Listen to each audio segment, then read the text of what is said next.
ഇറാന്റെ എണ്ണയ്ക്ക് ഉപരോധം ഏർപ്പെടുത്തിയ അമേരിക്ക ഇപ്പോൾ വലിയ വെല്ലുവിളി നേരിടുകയാണ്. ഈ ഉപരോധത്തിൽ അമേരിക്കക്കുണ്ടാകുന്ന തിരിച്ചടി റഷ്യയിൽ നിന്നും ചൈനയിൽ നിന്നും ആയിരിക്കുമെന്ന് യഥാർത്ഥത്തിൽ ഈ രണ്ട് രാഷ്ട്രങ്ങളുടെയും കപ്പലുകളെ തടയുന്നിടത്ത് അമേരിക്കക്ക് പ്രതിസന്ധി നേരിടേണ്ടി വരും. ലോകത്തെ വലിയ ശക്തികളുമായി നേരിട്ടുള്ള യുദ്ധത്തിലേക്ക് ഒരുപക്ഷെ അത് കടന്നു വരാൻ കാരണമാകും എന്നായിരുന്നു നമ്മൾ പറഞ്ഞിരുന്നത്. എന്നാൽ കാര്യങ്ങൾ അങ്ങനെ തന്നെയാണ് ഇപ്പോൾ നടന്നിരിക്കുന്നത്. ഇറാനിൽ നിന്നും ഏറ്റവും കൂടുതൽ എണ്ണ വാങ്ങുന്ന ചൈന, ആ ചൈനയുടെ 5 പ്രധാനപ്പെട്ട എണ്ണ കമ്പനികൾ, അവരുടെ റിഫൈനറികൾക്ക് അമേരിക്ക നിങ്ങൾ ഇറാനുമായി നിലവിൽ നടത്തിയിരുന്ന എല്ലാ ഡീലിങ്ങുകളും തുടർന്ന് കൊണ്ടുപോവുക, US ഉപരോധം പരിഗണിക്കേണ്ടതില്ല എന്നാണ് കമ്പനികൾക്ക് നേരിട്ട് ഉത്തരവ് നൽകിയിരിക്കുന്നത്. യഥാർത്ഥത്തിൽ അമേരിക്ക ഈ കമ്പനികൾക്ക് ഉപരോധം ഏർപ്പെടുത്തുന്നതോടുകൂടെ അവർ സ്വാഭാവികമായും സാമ്പത്തിക പ്രതിസന്ധി കണക്കിലെടുത്ത് അതിൽ നിന്ന് പിന്മാറും. ഇങ്ങനെയാണ് സാധാരണ ഉണ്ടാവാറുള്ളത്.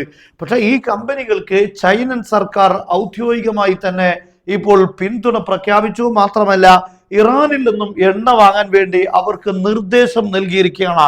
ഇപ്പോൾ ചൈനയുടെ മിനിസ്ട്രി ഓഫ് കൊമേഴ്സ് വളരെ കൃത്യമായി പറഞ്ഞിരിക്കുകയാണ്, അമേരിക്ക ഏർപ്പെടുത്തിയിട്ടുള്ള ഒരു ഉപരോധവും പരിഗണിക്കേണ്ടതില്ല, ഇറാനിൽ നിന്നും എണ്ണ വാങ്ങുന്നത് തുടരാനുള്ള കൽപ്പനയാണ് ചൈനയുടെ മന്ത്രാലയം ഈ കമ്പനികൾക്ക് നൽകിയിരിക്കുന്നത്. യഥാർത്ഥത്തിൽ ഇനി സംഭവിക്കാൻ പോകുന്നത്, ഈ കമ്പനികൾ നിലവിൽ ഉണ്ടായിരുന്ന പോലെ തന്നെ ഇറാനിൽ നിന്ന് എണ്ണ കൊണ്ടുവരാൻ ശ്രമം നടത്തും.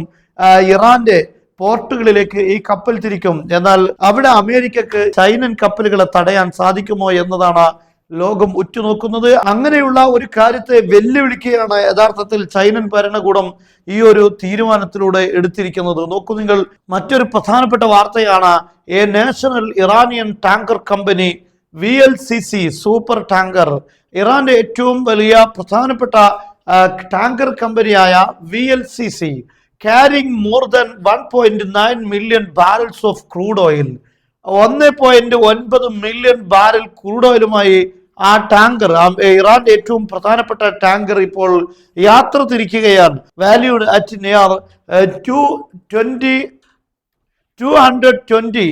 മില്യൺ, $220 മില്യൺ വില വരുന്ന അത്രമാത്രം വലിയ രീതിയിലാണ് എണ്ണ ഇപ്പോൾ ആ കപ്പലിൽ കൊണ്ടുപോയി. Has a reporter reached the far east after evading US naval monitoring, US നിരീക്ഷണങ്ങളെ മറികടന്നുകൊണ്ട് അതിൽ നിന്നും വെട്ടിച്ചുകൊണ്ട് ഇപ്പോൾ ഈ വലിയ കപ്പൽ ഇത്രയും വലിയ ഒരു ക്വാണ്ടിറ്റി എണ്ണയുമായി, ഓയിലുമായി ഇപ്പോൾ അതിന്റെ ലക്ഷ്യത്തിലേക്ക് അടുത്തുകൊണ്ടിരിക്കുന്നു എന്ന വാർത്തയാണ് വരുന്നത്. യഥാർത്ഥത്തിൽ ഇതിലൂടെ എല്ലാം അമേരിക്കയുടെ ഉപരോധം പരാജയപ്പെടുന്നതാണ് നമുക്ക് കാണാൻ സാധിക്കുന്നത്. എന്നാൽ ഇപ്പോൾ ചൈന ഇങ്ങനെ ഒരു തീരുമാനമെടുത്തു കഴിഞ്ഞാൽ സ്വാഭാവികമായും അമേരിക്ക അവരുടെ നയങ്ങളിൽ നിന്ന് പിൻവാങ്ങുകയല്ലാതെ മറ്റു മാർഗങ്ങൾ ഉണ്ടാവുകയില്ല. അല്ല എങ്കിൽ ഈ കപ്പലുകൾക്ക് നേരെ ആക്രമണം നടത്തിയാൽ ചൈനയുടെ ഔദ്യോഗികമായ നിർദ്ദേശത്തോടു കൂടെയാണ് ഈ കപ്പലുകൾ ഇറാനിൽ നിന്നും എണ്ണ ഇമ്പോർട്ട് ചെയ്യാൻ പോകുന്നത്. ആ ഒരു ഘട്ടത്തിൽ ഈ കമ്പനികളുടെ കപ്പലുകൾക്കും അതിന്റെ പൂർണ്ണമായ സുരക്ഷിതത്വവും